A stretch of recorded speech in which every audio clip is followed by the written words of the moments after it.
RCP Notícias. 13 horas em Cabo Verde, hora do Jornal da Tarde. Vamos conhecer os títulos. Boa tarde. Banco de Cabo Verde aponta crescimento de 5,1% do produto interno bruto no ano passado, apesar do contexto externo menos favorável.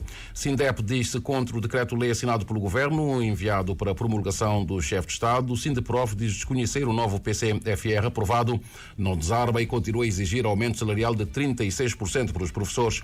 Trabalhadores da Ficase podem entrar em greve caso os seus direitos não sejam respeitados, assegura o sindicato que os representa.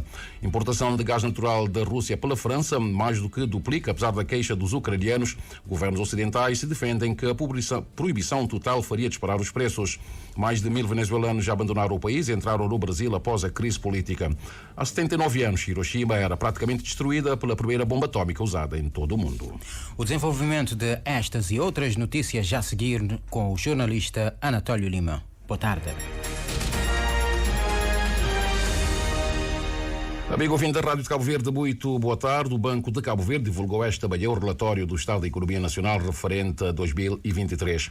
O Banco de Cabo Verde aponta que o contexto externo da economia nacional evoluiu menos favoravelmente em 2023, marcado pelo abrandamento da atividade económica mundial e dos principais parceiros económicos, particularmente da área do euro e também do Reino Unido, impulsionado pelo enfraquecimento da procura face à pressão de uma inflação persistentemente elevada e da restritividade das políticas monetárias e das condições de financiamento, bem como pela elevada incerteza causada por fatores geopolíticos. O Produto Interno Bruto Nacional em volume registrou um crescimento em 2023 de 5,1%. A taxa de inflação média anual em 2023 situou-se em 3,7%, enquanto que foi de 7,9% em 2022, refletindo a baixa dos preços dos produtos energéticos e dos produtos alimentares no mercado internacional e da fraca procura. O déficit da bancada da balança corrente, aliás, registrou uma melhoria, passando a representar 2,5% do Produto Interno Bruto. Em 2022, era de 3,1%. O estoque de reservas internacionais líquidas do país aumentou para os 685 bilhões de euros, permitindo garantir cerca de 2 meses das importações de bens e serviços. Conforme o Banco de Cabo Verde, no ano anterior eram de 6 meses. O enquadramento externo da economia nacional evoluiu menos favoravelmente em 2023, com a atividade económica mundial e dos principais parceiros económicos do país, nomeadamente da área do euro e do Reino Unido, a registrar uma desaceleração. No entanto, escreve o Banco de Cabo Verde, a economia dos Estados Unidos continuou com a sua trajetória de aceleração. E de acordo com as mais recentes projeções do World Economic Outlook, do Fundo Monetário Internacional, de abril deste ano, o Produto Interno Mundial expandiu a um ritmo moderado em 3,2% em 2023, o que se compara com o crescimento de 3,5% em 2022. Esta evolução foi impulsionada, sobretudo, pelo crescimento económico nas economias de mercado emergentes e também nos Estados Unidos da América, enquanto que a maioria das restantes economias avançadas foi mais fortemente afetada por condições de financiamento restritivas e pela considerável incerteza geopolítica. O relatório do Banco de Cabo Verde aponta ainda que as economias da área do euro, principalmente principal parceiro económico do nosso país e também do Reino Unido, o maior mercado de turistas que vem a Cabo Verde, registraram uma estagnação, crescendo respectivamente 0,4% e 0,1% em 2023, face aos crescimentos de 3,4% e 4,3% observados em 2022.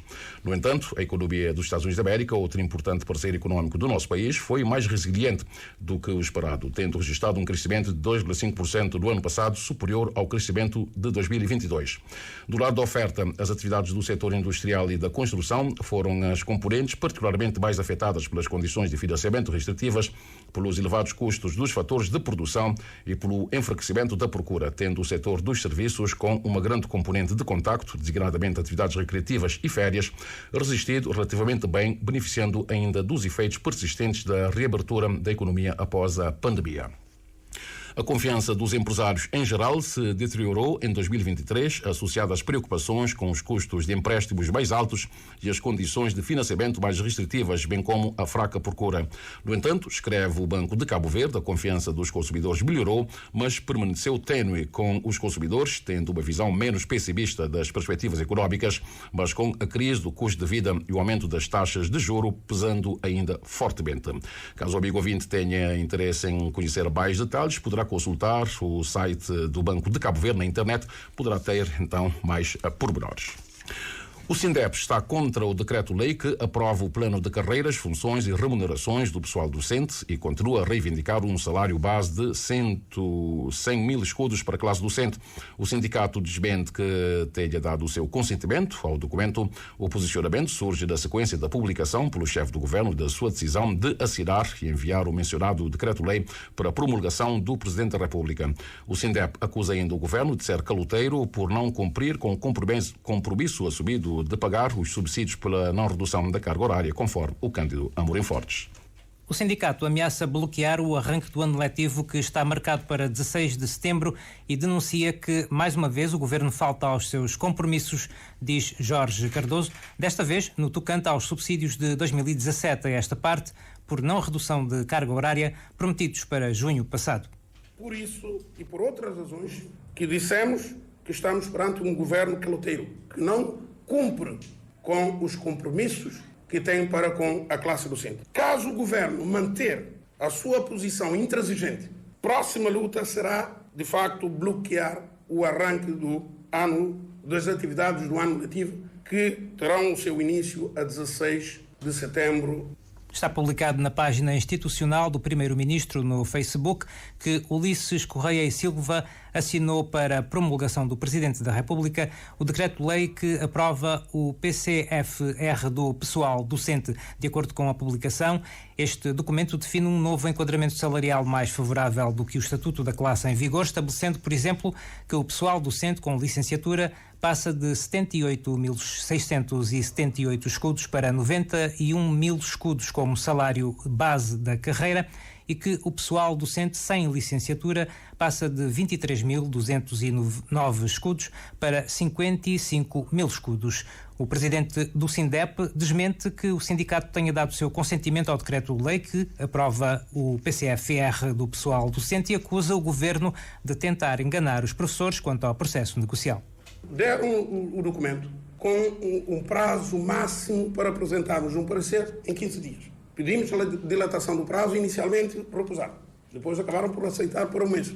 O senhor Ministro da Educação, ao receber os pareceres dos sindicatos, todos contra, numa sexta-feira, às 15h40, enviou um e-mail para os líderes sindicais a propor o encontro para a segunda-feira, 22, às 15h30. Em 4 horas, para discutirmos um documento tão essencial, sem ouvir os professores, sem ter o consentimento dos sindicatos. E o senhor Ministro sabia de antemão que nós, os líderes dos 2 sindicatos que apareceram, no dia 24 estávamos de partida para participar no Congresso Mundial da Internacional de Educação. Faz um comunicado que, de facto, houve tipo de consentimento dos sindicatos que apenas tem a ver com a questão salarial. Nada mais fácil. Jorge Cardoso diz que não é admissível austeridade para com a classe docente, já que é quem engendra todas as outras classes profissionais e reitera que o governo quer é retirar aos professores o seu estatuto especial. O estatuto que nós conseguimos desde 97 foi revisto em 2004 e depois voltou-se a fazer a revisão em 2015. A equiparação, sabe que nós apresentamos o nosso parecer para os professores licenciados é de 109 mil escudos. Esse decreto-lei não serve para ninguém. Não é só com os professores, toda a administração pública. Porque vejam só, um professor licenciado recebe mensalmente 66 mil escudos na mão. E um governante, um presidente de Câmara, recebe 70 mil escudos só para o subsídio de renda. Isso é aceitável? A evolução na horizontal, sabem qual é que é o valor que eles colocaram? 2 mil escudos e para haver cabimento orçamental. Significa que um professor licenciado em 16 anos, porque a evolução é de 4 ou 5 anos, em 16 anos, quanto é que vai ver no seu salário? Mais de 8 mil escudos. Amanhã o SINDEP tem em agenda uma audição com o Presidente da República, a quem vai colocar as suas preocupações sobre o dossiê decreto-lei que aprova o plano de PCFR do pessoal docente, documento que já levou o sindicato a apelidar o governo de caloteiro, ditador e extremista e a acusá-lo de apenas dar a impressão de diálogo quando na prática não faz. E um dia após o anúncio da aprovação do plano de carreiras, funções e remunerações do pessoal docente pelo governo, o outro sindicato, Sindiprof, manifesta a sua preocupação relativamente ao conteúdo do documento. Lígia Herbert, que é presidente do sindicato, diz que do parecer entregue ao Ministério da Educação não sabe quais os pontos absorvidos, porque não receberam nenhum retorno após a apresentação do parecer técnico e jurídico.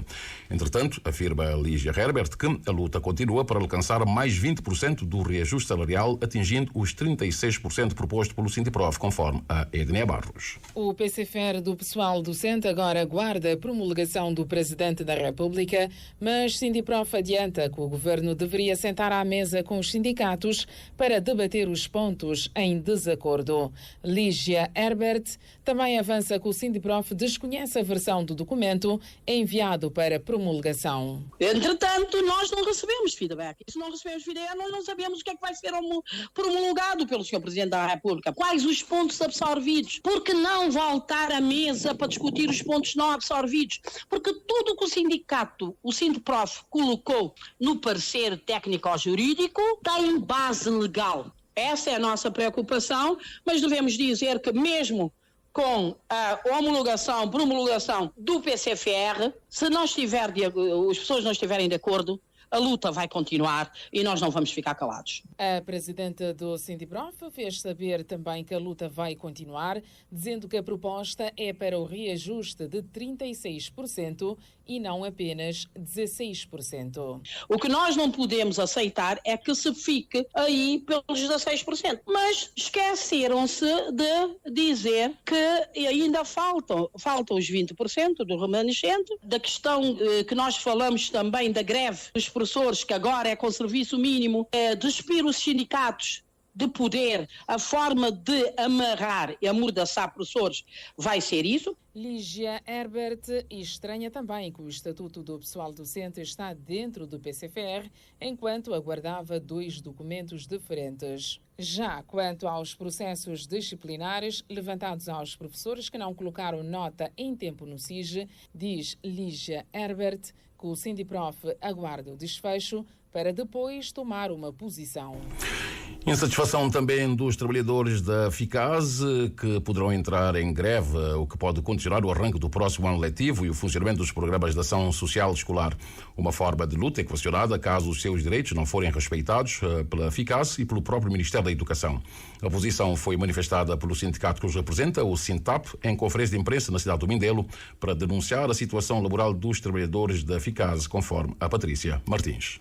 Há mais de 2 anos que o sindicato e os sucessivos conselhos de administração vêm negociando a alteração do PCCS, agora PCFR, diz Luís Lima Fortes, secretário nacional do Sintap, admitindo que o PCCS, ainda em vigor, não responde a um desenvolvimento profissional justo dos trabalhadores. O quadro salarial não corresponde ao salário do quadro comum da administração pública, antes do PCFR. Moramente a de um instituto público. A Ficaz encontra-se enquadrada no diploma que regula os institutos públicos. Desta forma, os administradores, considerados gestores dos serviços públicos, têm uma remuneração salarial correspondente ao dos institutos, ou seja, acima de 200 mil escudos. Contudo, os trabalhadores oferem um salário abaixo do praticado na administração pública. O Conselho de Administração, para garantir a conformidade legal dos estatutos em revisão e do PCFR e a agilidade na sua elaboração e finalização, contratou um escritório de advogados que iria trabalhar com o grupo criado por indicação do Conselho de Administração para trabalhar conjuntamente com o escritório, mas sequer foram apresentados. E se o grupo, em representação dos trabalhadores, tem disponibilizado todas as informações e documentações solicitadas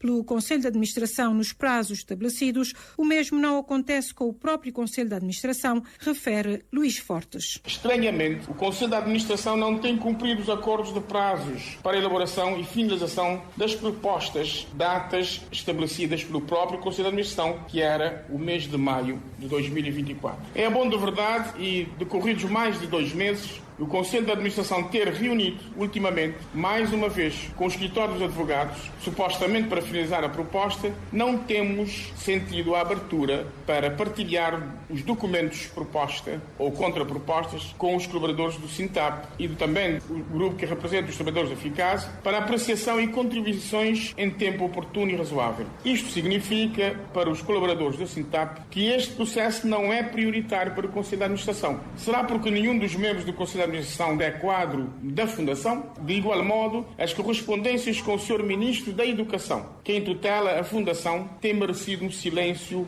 total e profundo. Facto que, diz Luís Fortes, revela a forma pouco digna de lidar com os colaboradores e o SINTAP neste processo, por isso equaciona-se uma paralisação dos serviços. Os colaboradores desgastados entendem que se não houver disponibilização das propostas finais para apreciação e para negociação, principalmente no que se diz respeito à tabela salarial, saturados com este silêncio e constante empurrar do tempo, estão disponíveis a partir para outras formas de luta. Pelo que temem que essas lutas possam condicionar o arranque do ano letivo 2024-2025 e o funcionamento dos programas da ação social escolar, nomeadamente o Programa Nacional de Alimentação e Saúde Escolar, kits escolares, bolsas e subsídios de estudos e transporte escolar. Por não estarem em condições de empurrar mais esta situação, através do sindicato que os representam, denunciam esta situação que arrasta há mais de 3 anos e anunciam a possibilidade de, caso não tiverem uma resposta em breve, e se proceder com a aprovação do PCFR da Ficaz antes do início do próximo ano letivo, ou seja, 16 de setembro, que pretendem agendar uma paralisação dos serviços a fim de cederem os seus direitos observados pela Ficaz e pelo próprio Ministério da Educação. Trabalhadores da Ficaz poderão entrar em greve, o que pode condicionar o arranque do ano letivo 2024-2025. Jornal da Tarde da Rádio de Cabo Verde, 13 horas mais 17 minutos. Sensivelmente, as importações francesas de gás natural liquefeito da Rússia estão a aumentar e os apoiantes da Ucrânia querem acabar com elas. As remessas de gás natural liquefeito russo para a França mais do que duplicaram no primeiro semestre deste ano, de acordo com uma nova análise dos dados comerciais. Os números são divulgados numa altura em que a Europa tem tentado afastar-se das compras de energia que ajudam a financiar a invasão da Ucrânia pela Rússia. A Europa restringiu as importações de petróleo da Rússia, mas o gás natural continua a ser permitido. Embora as empresas francesas sejam as que mais importam, uma análise revelou que, no primeiro semestre deste ano, os países da União Europeia importaram mais 7% de gás natural da Rússia em comparação com o mesmo período do ano anterior. Os governos europeus afirmam que a proibição total das importações de gás russo faria disparar as contas da energia e do aquecimento e que os utilizadores industriais de gás também seriam prejudicados.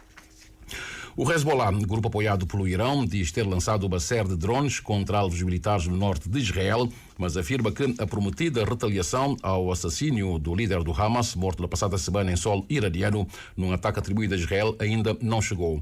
O exército israelita confirma que vários drones foram identificados a cruzar a fronteira do Líbano, tendo interceptado um deles. Há registro de vários civis feridos do sul da cidade costeira de Nahiaria. Antes, as autoridades locais adiantaram a Reuters que pelo menos 4 pessoas morreram na sequência de um ataque israelita que atingiu uma casa numa cidade situada a cerca de 30 km a norte da fronteira do Líbano com Israel. O ataque surge um dia depois do Irão ter assumido que tem o direito legal de castigar Israel pelo assassínio do líder do Hamas, que, apesar de não ter sido reivindicado, é atribuído a Israel, temendo uma escalada do conflito do Médio Oriente. A China, Coreia do Sul, Suécia, Estados Unidos, Reino Unido, França, Jordânia e Arábia Saudita apelaram os seus cidadãos para que abandonem o Líbano o mais rapidamente possível, numa altura em que os voos no aeroporto de Beirute estão a ser sucessivamente cancelados. Por seu turno, o presidente russo Vladimir Putin apelou ao líder supremo do Irão, o Ayatollah Ali Khamenei, para que a retaliação iraniana seja contida, defendendo que a mesma não deve ser dirigida contra civis israelitas. Segundo duas fontes iranianas citadas pela Reuters, a mensagem do presidente russo chegou ao presidente do Irão através de Sergei Shoigu, secretário do Conselho de Segurança da Federação Russa, numa reunião com líderes iranianos na República Islâmica na segunda-feira. Por sua vez, na mesma reunião, o Irão pressionou a Rússia para que entregue armamento militar fabricado da Rússia, nomeadamente os caças Sukhoi Su-35, acrescentaram as fontes iranianas. E mais de 1000 venezuelanos já atravessaram a fronteira da Venezuela com o Brasil desde o dia 28 de julho, data da eleição presidencial, na qual Nicolás Maduro foi declarado vitorioso ante Edmundo González, que aponta a fraude da eleição. De acordo com dados oficiais do Exército Brasileiro, pelo menos 1115 venezuelanos já entraram no país nos últimos dias, aliás. O movimento coincide com o impasse diante do resultado eleitoral. A divulgação do resultado pelo Conselho Nacional Eleitoral é contestada pela oposição e por diversos países do mundo, como os Estados Unidos da América e também Argentina. Ao todo, nos últimos anos, quase 8 milhões de venezuelanos deixaram o país, o que corresponde a 1/4 da população total do país, estimada em 32 milhões de habitantes. Estima-se que 580 mil foram para o Brasil. Em razão disso, desde 2018, organizou-se a Operação Acolhida, que recebe os imigrantes venezuelanos e organiza seu deslocamento voluntário para os municípios brasileiros dentro de um quadro de integração socioeconómica e cultural. E há 79 anos, a cidade japonesa de Hiroshima recebeu o primeiro ataque nuclear da história da humanidade, ataque esse levado a cabo pelo exército norte-americano, que praticamente destruiu toda a cidade e matou, nos 2 meses após o ataque, entre 90 a 166 mil pessoas. Os bombardeamentos atómicos nas cidades de Hiroshima, no dia 6 de agosto de 1945, e de Nagasaki, a 9 de agosto do mesmo ano, pôs fim à Segunda Guerra Mundial com a capitulação do Japão e a vitória das forças aliadas capitaneadas pelos Estados Unidos da América. A guerra na Europa terminou quando a Alemanha nazista assinou o acordo de rendição a 8 de maio de 1945, mas a guerra no Pacífico continuou. Juntamente com o Reino Unido, a China, os Estados Unidos pediram a rendição incondicional das Forças Armadas japonesas na declaração de Potsdam de 26 de julho de 1945, ameaçando uma destruição rápida e total. Em agosto de 1945, o projeto Manhattan dos aliados tinha testado com sucesso um artefato atômico e produzido armas com base em 2 projetos alternativos.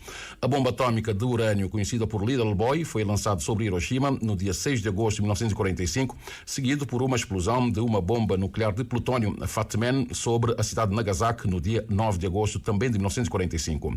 Dentro dos primeiros 2 a 4 meses nos primeiros 2 a 4 meses após os ataques atômicos, os efeitos agudos das explosões mataram entre 90 a 166 mil pessoas em Hiroshima e de entre 60 a 80 mil em Nagasaki. Cerca da metade das mortes em cada cidade ocorreu no primeiro dia.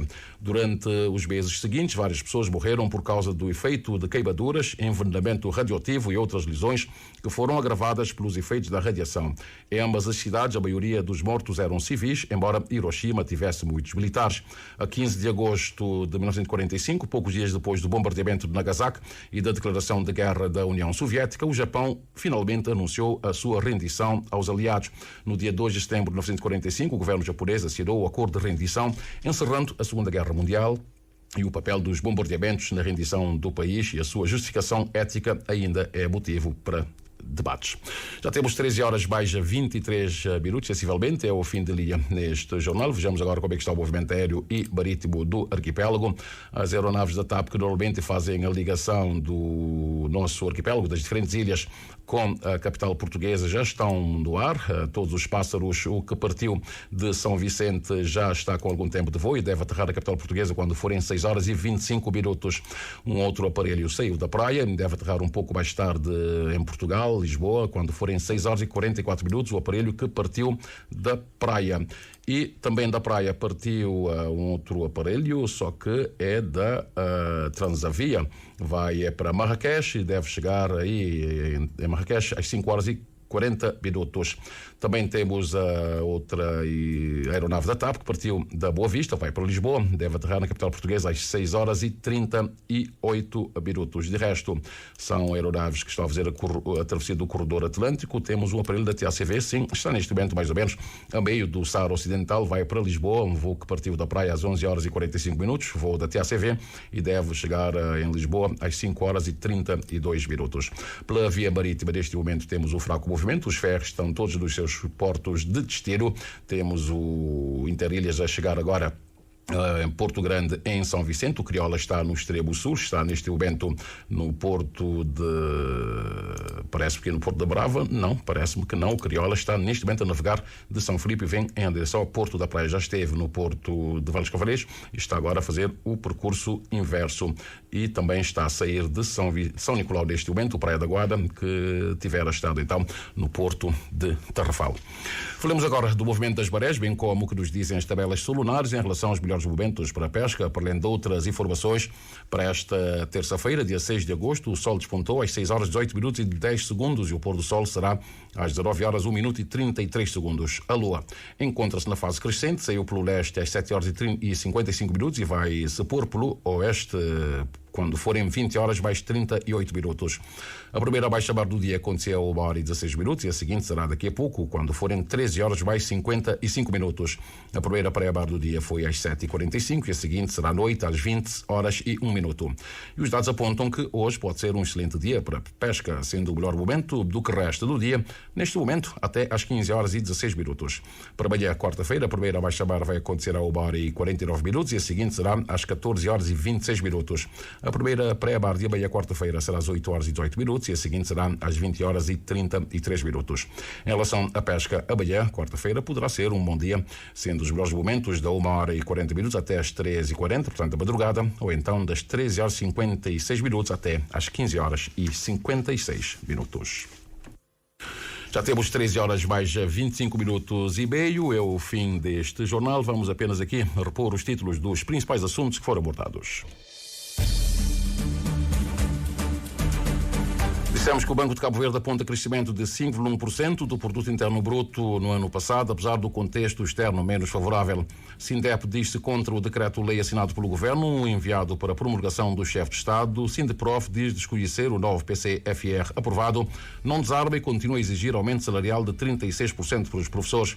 Trabalhadores da Ficase podem entrar em greve caso seus direitos não sejam respeitados, assegura o sindicato que os representa. Importação de gás natural da Rússia pela França, mais do que duplica, apesar da queixa dos ucranianos. Governos ocidentais defendem que a proibição total faria disparar os preços. Mais de 1.000 venezuelanos já abandonaram o país e entraram no Brasil após a crise política na sequência das eleições do passado domingo. Há 79 anos, Hiroshima era praticamente destruída pela primeira bomba atómica usada em todo o mundo. Ficamos por aqui. Informações atualizadas quando forem 15 horas com o Oscar Monteiro. Boa tarde, continue em sintonia com a Rádio de Cabo Verde.